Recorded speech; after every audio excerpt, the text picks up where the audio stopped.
Hey everyone, welcome back to the channel, and today we find ourselves back in the apartment because we are working on the front door.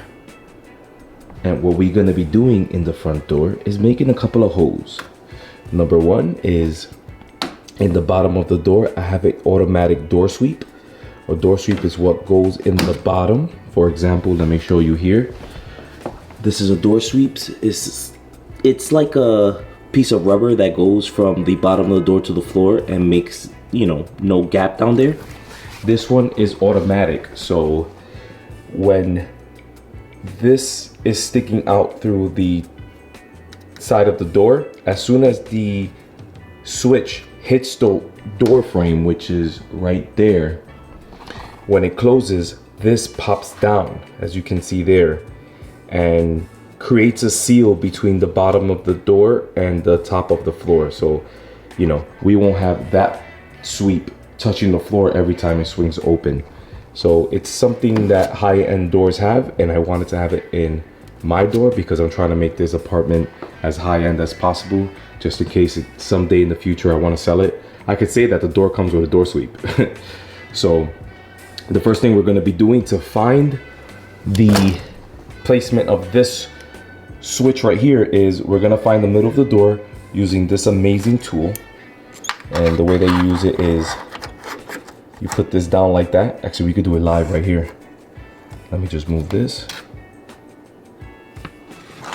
And you put this as the two tabs as tight as possible, and you just slide it. And as you can see, you find the middle of the door. And then from the top of this edge to this sharp edge right here is 1 inch and 5/16. So we're going to be measuring,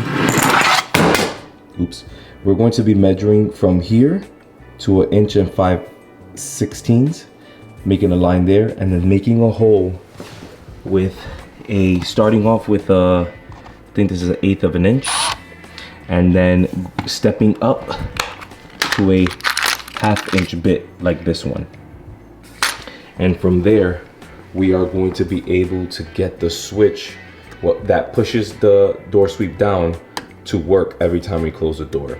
So let's make this hole first, and then I'll show you how it's going to be mounted over here. So let's do that.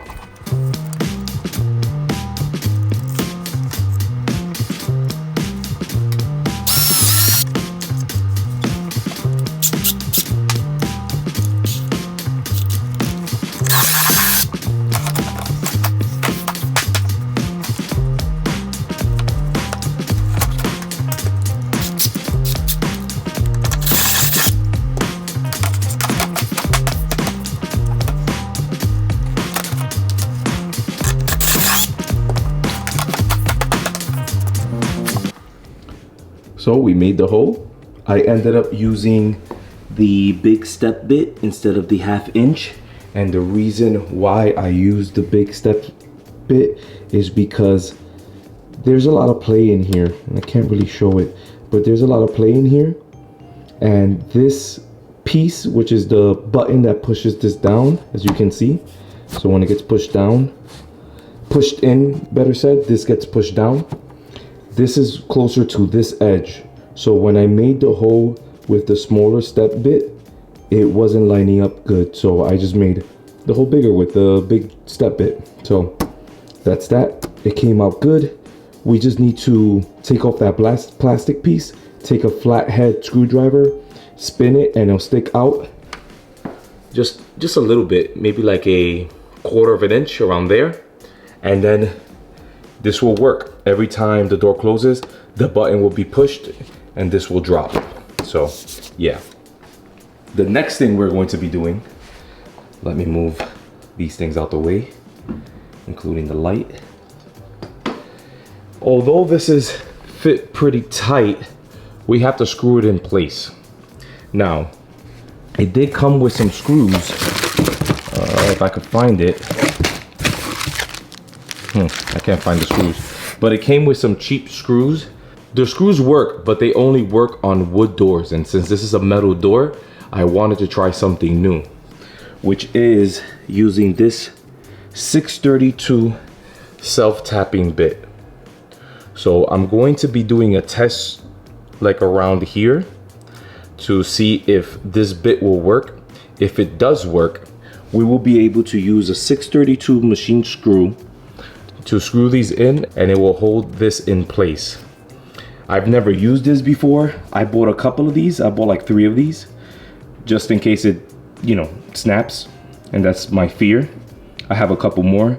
I only have to make 8 holes, but let's see how it goes. I'm gonna mark these holes with a pencil to make sure the test piece is made a little bit lower, and let's see how it goes.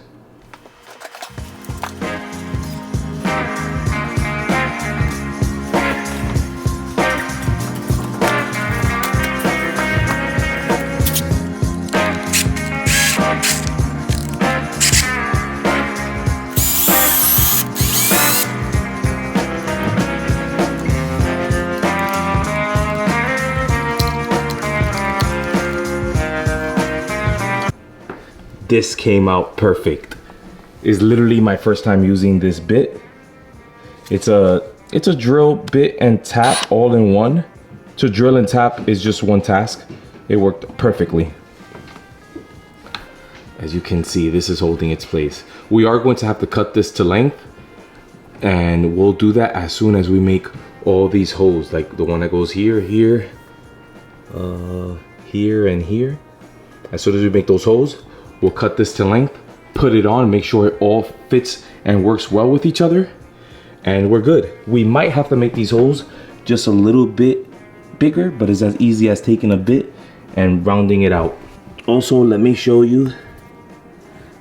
This is the screw that came with the hardware, with the door sweep hardware. And in reality, there's nothing wrong with these screws. The only problem is that we're screwing into a metal, wood encased in metal door. So there's wood inside of this door here, but down here is just strictly metal.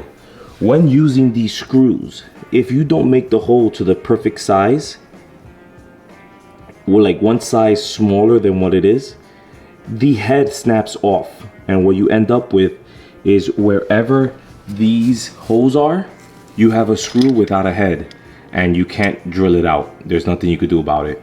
So I always find myself praying and hoping it'll work out. But now that this bit, like you guys just saw, worked, from now on, every time I have to drill into metal, I'm going to stay away from these screws and get, like, you know, 632 screws with this bit, and it's perfect. Something to keep in mind when you are doing hardware or anything that has to do with using screws like that and it's snapping off. This drill bit and the 632 screws works perfectly. So let's start drilling these holes and getting this hardware installed.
there you go.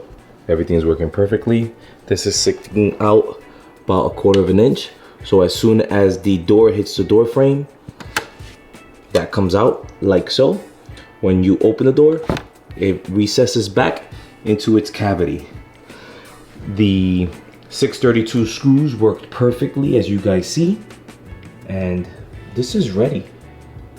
So now all we have to do is disassemble it, take it off, because I not only have to make one more hole, which is there, and I'll show you why we have to make that hole and what we're gonna be doing to make that hole. We also have to get this door painted. So I wanna stand the door up to make the hole, meaning taking that off so that we can make the hole, stand it up, and paint it. So yeah. I'm really happy with how that drill bit worked. I am gonna start using that from now on. It's something that I've always thought about, but I was always on the fence about that drill bit because I've always found it to be like weak. So every time you use it, it might snap and break. But now I see that it's something worth having and owning. So if a project like this ever comes up again, that is a trick I'm gonna be using, and I recommend that you guys also use it. So let's disassemble all of this over here, stand this door up, and start making that hole.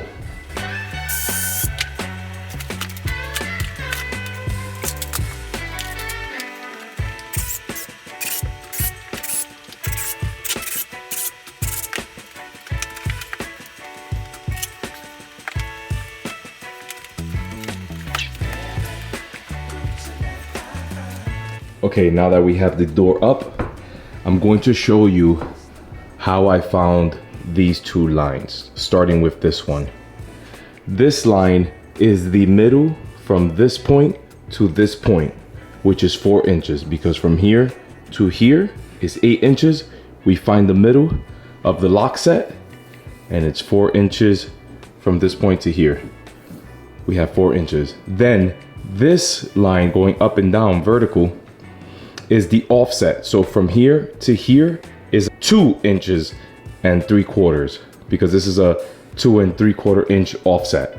So there is where we find the cross point. So this is where we have to get those lines to cross, and I'm gonna show you what lines.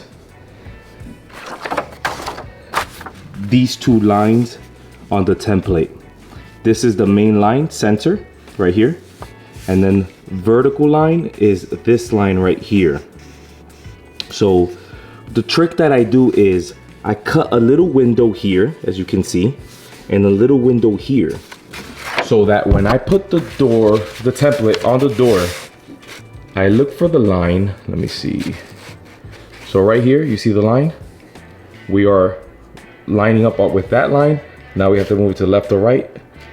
In this case, it was just the right, to line it up with that line. So we are literally where we need to be.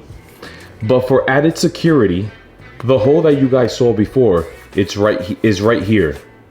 But just for some added security, what I usually do, let me take that off real quick, is I put my cell phone back here with the flashlight shining through.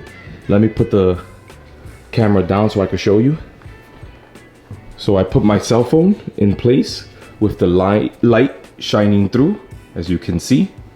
Now when I put the template in place and line up those two holes, let's see.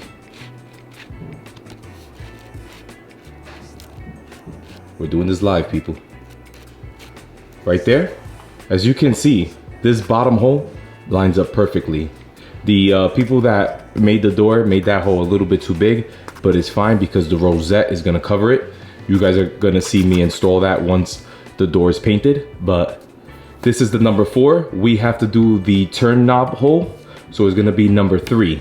So all you gotta do is line up this line, make sure this hole is right where you want it, so that you could center punch where you're going to be making this hole.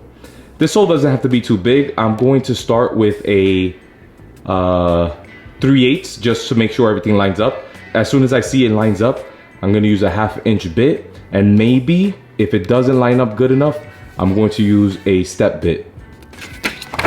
Just so you guys know, this is the turn knob that we're going to be installing there. This is why we're going to be making the hole right here. So we have more than enough meat to cover the hole if we make it too big. So yeah. So let me set up the camera in its place, put it, and start making this hole.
So there you go.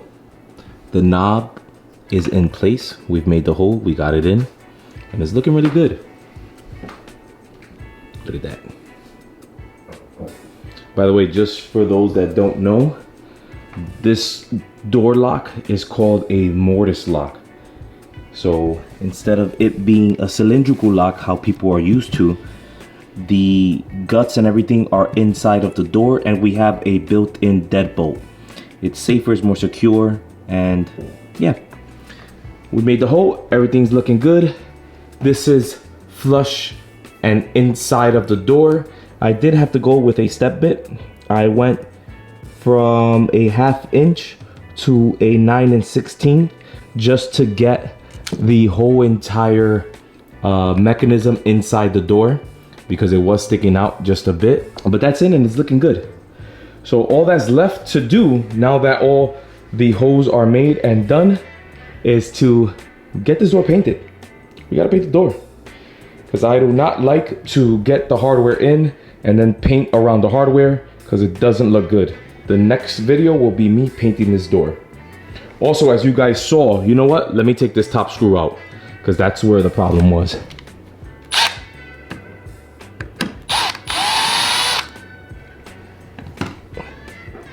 If you look at this screw, hold on, let me get it to focus. So if you look at this top screw right here, the top threads are stripped out. And this is why when I was doing the door sweep, I used machine screws, a 632, is because things like this happen. So it's a good thing that we didn't damage the threads all the way at the back, so we're able to grab a little bit. I made an 1/8 of an inch hole, which was a little bit bigger than I feel comfortable with, but it grabbed thread, so it was able to hold it in place, as you guys can see there. So it is what it is, but this is why I use the machine screws down there. Making holes in these doors always makes me extremely nervous. Maybe you guys seen that while recording this video, because these doors are expensive.